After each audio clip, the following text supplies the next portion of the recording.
Assalamualaikum warahmatullahi wabarakatuh. Alhamdulillahirabbil alamin wa bihi nasta'inu ala umuri dunya waddin. Wassalatu wassalamu ala asrofil anbiya'i wal mursalin wa ala alihi wa sahbihi ajmain. Kaum muslimin muslimat rahimakumullah dimanapun Anda berada. Dalam kesempatan ini saya akan berbagi dalam Psikologi Ramadan Fakultas Psikologi UIN Raden Fatah Palembang dengan tema keutamaan menjaga silaturahmi di masa pandemi COVID-19.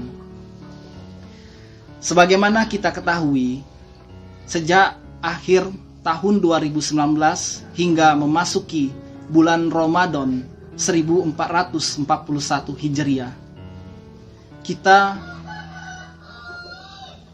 khususnya Republik Indonesia mengalami yang namanya wabah pandemi COVID-19. Bahkan bukan hanya di Republik Indonesia, COVID-19 yang disebut juga dengan virus corona turut mewabahi seluruh penjuru dunia. Oleh karena itu, kita patutlah bersyukur kepada Allah SWT karena kita masih diberikan nikmat kesehatan dan nikmat kesempatan sehingga kita masih dapat berjumpa di bulan suci Ramadan 1441 Hijriah.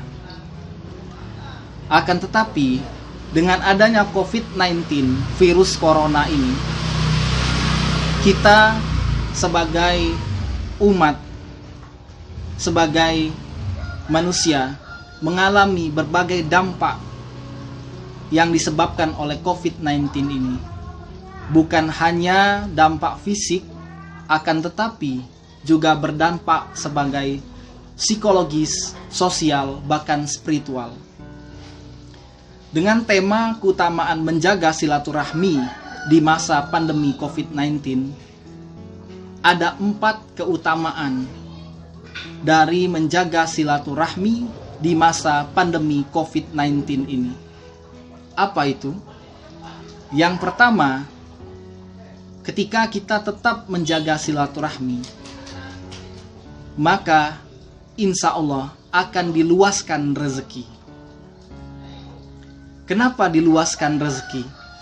Sebagaimana dalam hadis Rasulullah Sallallahu Alaihi Wasallam, menjaga silaturahmi itu, menyambung silaturahmi itu akan meluaskan rezeki.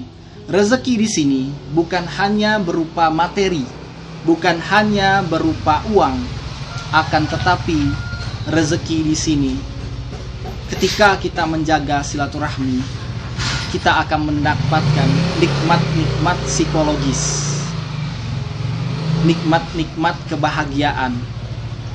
Itulah bentuk dari rezeki.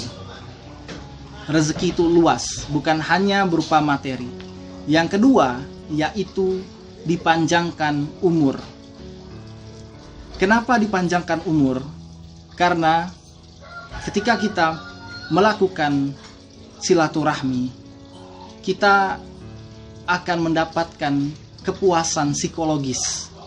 Kita akan mendapatkan suatu kebahagiaan yang itu hanya bisa dirasakan bagi orang yang menjalankan, memperpanjang silaturahmi.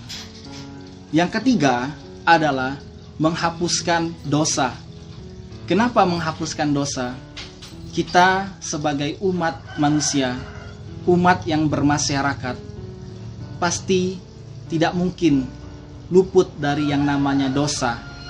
Baik dosa yang kita perbuat sendiri maupun dosa terhadap hubungan sesama umat manusia. Oleh karena itu, ketika kita tetap menjaga silaturahmi, insya Allah orang yang kita interaksikan akan terhubung secara psikologis dan itu akan menghapuskan dosa di antara kita. Yang keempat adalah menyehatkan mental. Kenapa menyehatkan mental? Silaturahmi ini sebagai salah satu sumber bagi kesehatan mental bagi manusia. Sebagaimana yang disebutkan oleh organisasi WHO, World Health Organization, organisasi kesehatan dunia, bahwa salah satu faktor sehat mental adalah sehat secara sosial. Sehat secara sosial ini adalah dengan salah satunya menjaga silaturahmi. Oh, bagaimana kita mau menjaga silaturahmi? Sedangkan di masa pandemi COVID-19 ini, kita dibatasin untuk berinteraksi sosial. Dibatasin dengan social distancing. Bagaimana kita mau menjaga silaturahmi? Tentu ada caranya. Di zaman revolusi industri 4.0 ini, kita memiliki kemudahan-kemudahan, akses-akses yang begitu luas. Untuk tetap menjaga silaturahmi, bisa kita mulai dengan beberapa media-media sosial. Dengan bertanya kabar, kita bisa video call, tetap menjaga hubungan. Walaupun tidak bertatap muka, tapi kita tetap bisa berinteraksi dengan media-media kemajuan zaman di saat ini. Itulah cara untuk tetap menjaga silaturahmi di masa pandemi COVID-19. Jadi, media sosial itu ada dampak positifnya juga, yaitu sebagai metode cara menjaga silaturahmi. Baiklah, itulah 4 keutamaan menjaga silaturahmi di masa pandemi COVID-19. Mudah-mudahan kita diberikan perlindungan dari Allah Subhanahu wa Ta'ala, dijaga dari corona, COVID-19, serta ibadah puasa di bulan Ramadan 1441 Hijriah ini diberikan keberkahan yang luas. Amin ya rabbal alamin. Saya akhiri, wabillahi taufiq wal hidayah, warido wal hinayah. Wassalamualaikum warahmatullahi wabarakatuh. Bravo psikologi. Ya Imam ar-Rusli ya sanadi, anta babullahi mu'tamadi.